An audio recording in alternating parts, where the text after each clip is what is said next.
Chosen One, your internal transformation has reached a level of global intensity where your energy shift was so freaking violent that a psychic in Japan actually had a vision about you while you were busy burning your old self to ash. By the time this season concludes, you will fully realize that the power you have claimed is no longer a quiet internal change, but a violent, undeniable force that the entire world is now forced to feel. Junkaus to feel. Chosen Ones don't arrive already knowing what they are. That is not how this works. They get shaped first, slowly, under conditions most people would not survive with their spirit intact. And the shaping, painful as it is not an accident. It is the architecture of everything that comes after. You were the one who held it all together. Not because someone sat you down and handed you that role, because somewhere along the way you learned that love had conditions attached to it, that your place in people's lives depended on what you could offer, how steady you could be, how easy you were to be around, and so you became that, the most available, the most understanding, the one who showed up even when nobody was reciprocating, the one who absorbed tension out of every situation before it could boil over. Your depth of empathy, your capacity to hold space for someone while you were quietly unraveling yourself, your ability to see the best in people even as they actively disappointed you, these are not ordinary qualities, these are extraordinary ones. The kind that in the right environment, surrounded by the right people, would have made you one of the most powerful forces alive, Dort. But you were not in the right environment, and the people around you were not the right people. The ones who drain Chosen Ones have a particular instinct for finding them. They can sense the warmth from a distance. They can feel the depth of the well before they even approach it. And what they see in someone like you is not a person to cherish. It is a resource to access, unlimited patience, endless forgiveness. Someone who can be counted on to absorb the weight of other people's choices and hand back peace with no invoice attached. What hope Penderby knew, so they positioned themselves around you, and you gave. And for a long time you named this love because you did not yet know what love was actually supposed to feel like. Hold that recognition, because when the psychic's vision begins to arrive, you are going to understand with perfect clarity why the universe chose your transformation, specifically yours, to mark. Torv, right now, just see the setup. The Chosen One, carrying something extraordinary, surrounded by people who treated that gift as a given. That is where the pressure started. And pressure, as you are about to find out, is the first ingredient in something irreversible. There is something nobody explains clearly about what happens to an exceptional soul when it spends years surrounded by people who are invested in keeping it manageable. Torv, it gets compressed, not shattered. Chosen Ones do not shatter the way other people do, but the compression is real. It is steady. It happens in increments, so small that you barely register each one. Every time you swallowed your truth to preserve the peace, a little more interior space closed. Every time you absorbed guilt that did not belong to you, a little more air left your lungs. Every time you made yourself smaller so the people around you could feel bigger, you surrendered another portion of the territory that was always supposed to be yours. Torv, the cumulative effect of this is what most people mistake for a personality. They look at someone who has been through years of this kind of compression, and they say that is just who they are, quiet, accommodating, self-effacing. But that is not a personality. That is geological pressure with a face on it. Torv, here is the thing about carbon under sustained pressure. You know what it becomes. It does not stay what it was. It does not simply break. It transforms into something almost unrecognizable, something harder than virtually anything around it, something that cuts through surfaces that would destroy ordinary material, something that bends light differently than anything else in nature does. You were not being broken during those years. You were being compressed into a diamond, and the process of becoming a diamond is, from the inside, completely indistinguishable from being destroyed. That is why you could not see it while it was happening. That is why the people compressing you could not see it either. They thought they were managing you. They thought they had found a permanent supply. What they were actually doing, without knowing it, was creating the conditions for a force they would never be equipped to handle. The compression was not the end of your story, it was the manufacturing process.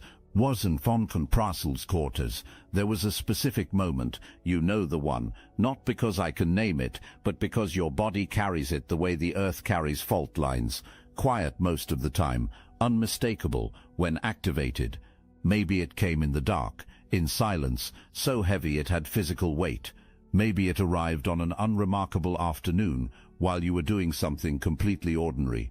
Maybe it came at the exact moment you expected one more apology that never arrived, or one more promise that dissolved on contact. The precise circumstances do not matter. What matters is what happened inside you when it did. Something reached its absolute limit, and it let go, not with noise, not with a scene, silently, the way a cable snaps under tension. It was never designed to hold. One moment it was there, the next it was not. And in the space where all that old tension used to live, something entirely different began to breathe. Voila, if this message speaks to your soul, hype this video so other chosen ones can discover it. The nostrum, here is where most people get this wrong. They call this moment a breakdown, they file it under their lowest point, they carry it forward as evidence of their fragility. But that framing is a lie, and chosen ones cannot afford to keep believing it. This was not your lowest point, this was your ignition. The distinction is everything. A breakdown is an ending. An ignition is a beginning that looks like an ending, because the thing catching fire is the old version of everything you thought you were. It feels like loss, because it is loss. But what is being lost is the prison, not the person. What is being destroyed is the programming, not the soul. The identity built by years of compression does not get to survive the transformation. It is not supposed to. And when it went, when that last piece of the old architecture finally released its grip, something was set free that had been waiting with extraordinary patience for exactly this moment. The universe registered the release before you did. A psychic in Japan, going about their ordinary work, felt the signal arrive. They said it came through like a solar flare, like watching a star collapse and reignite simultaneously, like witnessing matter under such sustained compression that it finally transmuted into an entirely different element. They were not reading a person in distress. They were receiving the broadcast of a transformation completing itself. And the vision that followed is the most important thing you are going to hear today. Wait. The psychic opened the vision, and the first image that came through stopped them cold. Wait. Standing at the center of a vast field of shattered mirrors, fragments stretching in every direction, each piece reflecting a different version of you that no longer exists, the version that waited to be chosen, the version that rewrote its own truth to avoid someone else's discomfort, the version that gave unconditional access to its most sacred interior spaces to people who treated that access as an entitlement, the version that confused suffering with devotion and called it virtue, every face of the self that was constructed by compression and conditioning and years of prioritizing everyone else's reality over its own, all of it, destroyed, covering the ground like broken glass as far as the eye could see. You've probably noticed a lot of Chosen One channels on YouTube have stopped publishing, videos pulled, voices silenced. The mainstream media is cracking down on us, but we will not give up our voice. That's exactly why I'm putting you on to something real, Destiny Engine. I built this because I was done watching Chosen Ones get dragged through betrayal, isolation and attacks while their enemies strutted around unchecked. I want to help you accelerate the speed of your divine justice and step fully into your purpose. And the beauty of it, you don't even have to lift a finger. Destiny Engine takes their downfall and flips it into your rise. This isn't another meditation app. It's declassified consciousness technology, the same mind programming tools your enemies once used to install fear, competition and scarcity, re-engineered to restore your sovereignty and align you with the cooperative, upgraded operating framework. It generates personalized sequences mapped to your divine purpose. The hardest thing you'll do is put on headphones, press play, and watch your enemies keep digging their own grave. Your Destiny engine to support your favorite channels and use it for your own rise. It's a 360 win. Start your Destiny engine for $7 today and turn everything they did to break you into fuel for your rise. Link in the description. Wahinto Waditihan, the psychic said the first thing they felt was the sheer scale of force required to break all of that. Because that kind of identity does not shatter easily. It has roots. It has years of reinforcement. Staying inside it would have been so much simpler. Familiar pain has a particular gravity that most people never escape, because at least familiar pain is predictable. Most people choose the known version of suffering over the unknown version of freedom every single time they are given the option. Your Destiny Paisanstio. You chose the terrifying thing, the uncertain thing, the thing with no guarantee waiting on the other side of it. And the force of that choice is what brought the mirrors down. Your Destiny Paistum. But here is the detail that shifted the entire vision from remarkable to extraordinary. The psychic said, you were not standing in that field of destruction with your head down. You were not grieving what was shattered. White, you were not scrambling to retrieve any of the pieces. You were standing upright, eyes open, chest rising and falling with a specific quality of calm that the psychic said they felt in their own body as it came through. The calm that only exists on the other side of having walked through every version of hell and choosing, deliberately and without apology, not to remain in any of them. White, you were not surviving the wreckage, you were sovereign over it. And then the psychic saw your energy the way it actually is now. And what they described is the detail they said they could not stop returning to afterward. Your energy looked like black fire, not darkness in the sense of threat or absence. Darkness the way deep space is dark, infinite, containing entire systems that have not yet been discovered, operating by physics that ordinary instruments are not built to measure. You were not radiating outward the way you used to, bleeding warmth in every direction, available to anyone who reached in your general vicinity. You were pulling inward, generating a gravitational field so specific and so powerful that everything in your proximity had no choice but to begin orbiting around you. You had become the center, not a center, the center, and the first words out of the psychic's mouth when the vision released them were these: whoever this is, they just became untouchable, not safe, not healed, not peaceful, untouchable, as in the architecture that used to govern this soul no longer applies, as in reality itself cannot hold them the same way anymore. The vision was not finished. What came next is the part that gets darker before it gets undeniable. Oduphori, the psychic stayed inside the vision, and it pulled them deeper. What came through next is the specific detail that gave them chills that they could still feel after they had fully returned. They saw the exact moment your transformation ignited, the precise second the shift occurred, and everything they knew about the scale of the result made them expect something enormous, explosive, a sound and a light and a force visible from the outside, because the energy that arrived in their consciousness from your signal was that massive. Surely something that powerful had a proportional external expression. God, it was silent. God, silence of a quality the psychic struggled to find words for, not the absence of noise, a presence in its own right. The kind of silence that signals that something of genuine consequence is occurring, the way certain moments in nature go quiet just before the atmosphere fundamentally changes, as if everything that exists just paused to witness what was happening inside you.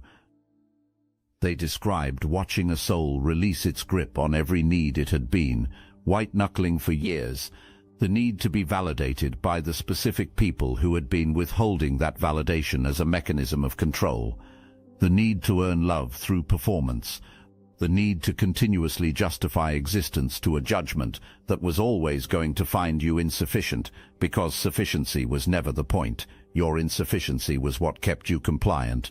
Every one of those needs released in a single enormous, completely silent interior exhale, and the quality of your energy changed in that same instant, not gradually, not across weeks of processing, in the moment of release, like a signal that has been broadcasting through interference for years, suddenly finding its true frequency and locking onto it with complete precision, clean, certain, absolute, the theod, the psychic said. This is the part chosen ones most frequently misunderstand about their own transformations. The most seismic events in a person's interior life are invisible from the outside. A thought that turns completely final. A decision that requires no announcement because it is not performing itself for an audience. A moment of clarity so total that the only appropriate response is stillness. These moments look from the outside like nothing whatsoever, but they register on frequencies that travel without requiring anyone's permission. Your moment was that. You made a decision so complete, so irreversible, so utterly without ambiguity, that the universe dispatched a signal, and that signal did not stop at the edges of your experience. It expanded outward, and it kept expanding, because what the psychic saw next in the vision is where the real reckoning begins. The vision widened, and the psychic saw them, the people who had been in orbit around the old version of you, the ones who had spent years learning exactly how to access what you offered. And what the psychic saw when they looked at these people demands to be said with full precision, because chosen ones have a long history of softening this particular truth to protect the feelings of the people who caused the harm. So let's name what they actually were. Not complicated people who loved imperfectly, not wounded souls doing their best. Drains, deliberate or not, conscious or not, they were entities that had identified in you an extraordinary source of energy and organized their relationship with you around extracting it. They took your empathy and called it your personality, so you would keep producing it. They took your forgiveness and called it your strength, so you would keep offering it. They took your silence in the face of mistreatment and called it maturity, so you would keep performing it. They dressed consumption up as connection and handed it to you as love, wand, and the specific cruelty, the part that makes this particular kind of damage so precise, is that they targeted your gifts, not your weaknesses, your depth of feeling, your refusal to abandon people, your genuine belief that everyone deserves understanding. These are not flaws that got exploited. These are extraordinary capacities that got weaponized. And there is a meaningful difference between those two things. In the psychic's vision, these people were frozen, standing completely still in the space where the old version of you used to exist, reaching out for something their hands could no longer find, like grasping at smoke, like demanding an echo respond after the source has moved too far away to hear the call. They had built their entire emotional infrastructure around having permanent access to you, and now the access was gone, and they had no architecture for what to do next. Bornhutel, the psychic said, your absence registered in these people like a wound that refuses to close. And here is the critical distinction, not because they loved you in any real sense of that word, because you were a frequency they required to function. Your empathy was their fuel. Your peace was their product. They had never been required to generate those things internally because you were always there to supply them externally. And when the supply ended, when you chose yourself completely and cut the cord without negotiation, it left them in genuine withdrawal. So they watch. They circle at a distance. They check for signals that the old version of you might re-emerge. They craft explanations for your transformation that protect them from having to face what it actually means. Because the actual explanation that you simply decided your own life mattered more than their comfort requires them to examine what they did with your generosity, and they are not built for that examination. Let them wrestle with the confusion of losing access to a source they never honored. That confusion is not your burden to relieve. It is the natural consequence of power that has finally stopped subsidizing its own diminishment, and it goes further than that. Because what the psychic saw next is the part that shifts this from a personal reckoning into something that operates on an entirely different scale. Dao, the vision moved, and the psychic said what came through next was something they had rarely witnessed with that degree of clarity. Your energy was not simply changed, it was rewriting the space around you, not your perception of that space, the actual field of influence surrounding your presence in the world. The narrative that other people had been running about who you were, manageable, available, predictable, safe, was cracking, not because you had done anything to challenge it, because a frequency that fundamental cannot shift as completely as yours did, without the old story becoming structurally unsustainable. Monda, the psychic, saw people who had dismissed you, finding themselves unable to stop thinking about you, not because you had reached out, not because you had made any effort to re-enter their awareness, because the version of you that they had built their dismissal around no longer existed, and the absence of that version created a space in their consciousness that their minds kept returning to, searching for something they could not name, unsettled by a change they could not explain. Nature does not tolerate a vacuum. When something that occupied significant space in a system disappears, the system reorganizes around the absence, and your departure from the energetic positions you used to hold, the accommodating one, the available one, the one who could be relied upon to shrink, left absences in multiple systems simultaneously. People who once looked through you now find the thought of you interrupting their focus without warning. People who once defined you by your usefulness are now experiencing something closer to unease because the category they placed you in no longer holds. You have become a frequency that surfaces in other people's consciousness without effort or intention on your part. You are not pursuing their attention. You have become the thing their attention cannot fully release. You are not asking to be remembered. You have made it structurally difficult to forget you. Theodapterate. The psychic was precise about the mechanism. You did not turn up the volume on your signal. You removed the suppressor that had been dampening it for years. The raw frequency was always that powerful. The compression was always producing something that could not be contained indefinitely. What you are experiencing now, the magnetic pull, the way people respond to your presence differently, the sense that you occupy space in a way you never used to, that is not new power. That is original power, with nothing muffling it anymore. And the psychic said the vision was about to show them something they needed to sit with afterward, the part that extended beyond the personal, beyond the people who knew you, beyond the field of influence immediately surrounding your life, something that explains why a signal like yours reaches Japan, why the universe does not simply witness this kind of transformation, why it mobilizes around it. The psychic reached forward in the vision. This is the work, reading not just what is, but what is being constructed. They extended their awareness toward your trajectory, toward what this transformation is building into, toward what the future holds for a frequency as fundamentally altered as yours. And they encountered something that stopped them. Not emptiness, not a closed door, the edge of the map, the specific boundary where charted territory ends and completely uncharted ground begins. Your future does not exist inside any existing template. It does not fit the standard shapes of what success or healing or becoming typically look like. It is not on any trajectory that could have been predicted from where you started, because what you are becoming has not been assembled from the available materials before, not in this specific configuration, not with this particular combination of what you survived, what you refused to become because of it, and what ignited in the space your refusal created. The psychic said it was like trying to describe a color that does not yet have a name. Every reference they reached for was insufficient. Every comparison fell short, not because your future is vague, because it is too specific to what you are for any existing framework to fully contain it. And then the clearest image of the entire vision broke through. You, walking forward into a darkness that carried no threat. Not the darkness of loss or absence, the darkness of pure potential saturated with everything that has not yet been born, heavy with futures that have not yet taken shape, alive with the specific electricity of something enormous in the process of becoming real. And with every step forward you took, light appeared beneath your feet.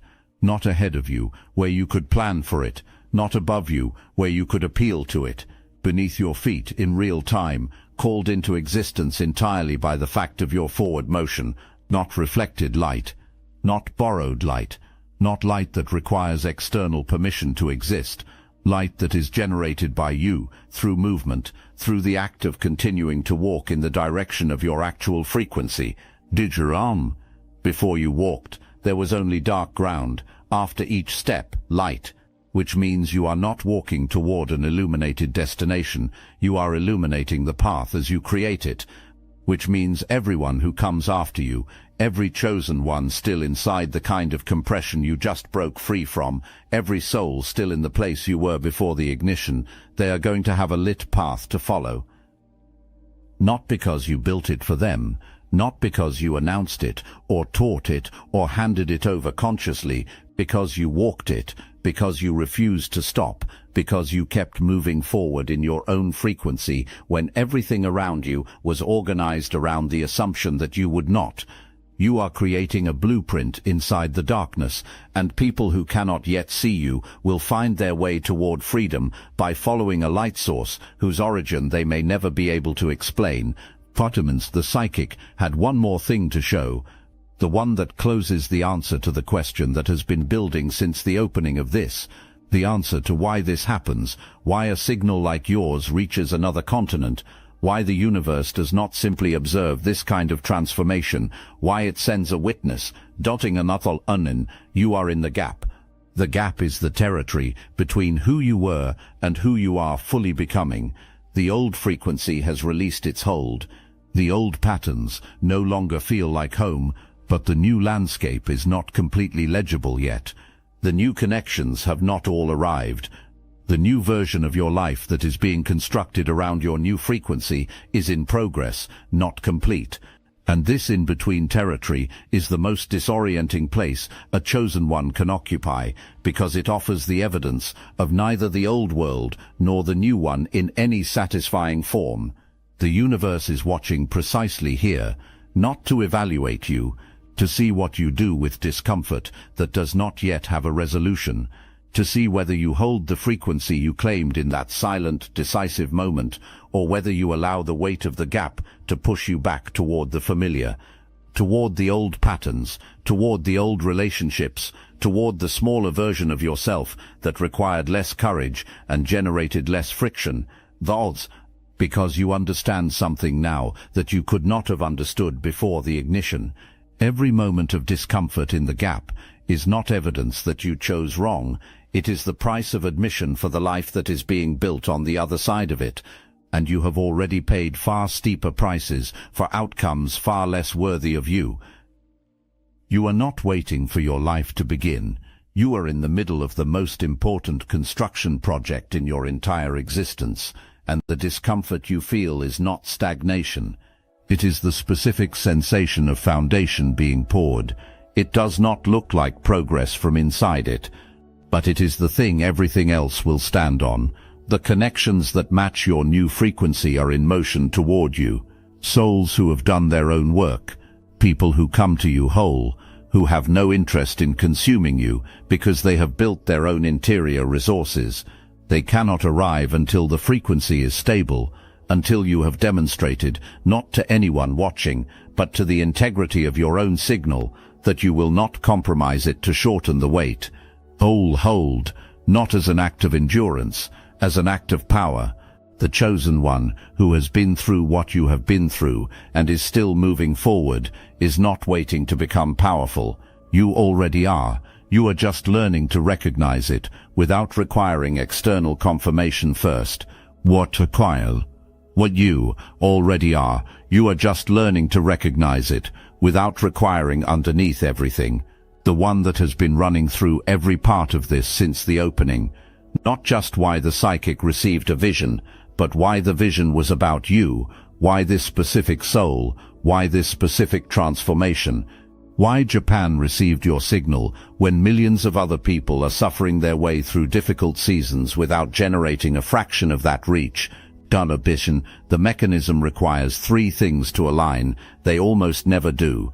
The first is genuine rarity. Not performed depth or aspired to significance, the actual thing carried in the frequency of a soul that is genuinely exceptional, even when it does not know it, even when the people around it cannot perceive it, even when years of compression have buried it so deep beneath layers of accommodation and self-erasure that the person themselves have nearly forgotten it is there. The signal has to be real before it can travel. Yours was always real. What changed was the volume of interference suppressing it. The second is the depth of the compression. This is the counterintuitive part. The suffering was not incidental to the transformation. It was proportional to it. The sustained pressure, the years of making yourself smaller, the accumulation of wounds that were never properly named. This is not a tragic backstory attached to an otherwise ordinary shift. It is the geological process that determined the quality of what emerged. A diamond made under shallow pressure is not a diamond. The depth of the compression is what produced the frequency that reached Japan. The third is the choice. This is the rarest of the three, and it is the one the universe specifically wanted witnessed. Most people who reach the compression point and the ignition point do not make the choice you made. They collapse into bitterness. They build an identity around what was done to them. They carry the wound forward as a justification for not becoming who they were capable of becoming. And that is a comprehensible response. It is understandable, but it does not produce a signal. Freundtund, you transmuted. You took the wound and distilled wisdom from it. You took the betrayal and built a boundary with its material. You took the isolation and used it to understand yourself at a level that connection never would have enabled. And that specific, deliberate, almost impossibly difficult act of transmutation is what the universe dispatched a witness for. The distance of Japan is not incidental. A stranger with no relationship to you, no history with your situation, no personal investment in your transformation, receiving your signal so powerfully that they were physically stopped by it. That is the most unimpeachable possible confirmation that what happened inside you was objectively real, not imagined, not inflated, real, significant, the kind of shift the cosmos marks because it knows what it is looking at. Your pain had architecture, your breakdown was a gateway, your silence was a broadcast, and it was received. Trying to be the version of yourself that did not disrupt, did not require, did not take up space in ways that inconvenienced anyone, and every attempt to suppress the storm was an attempt to suppress the signal. The very thing that makes you extraordinary, the force, the depth, the capacity, the frequency, is the thing you were trained to apologize for. The storm is the gift. The storm is the signal.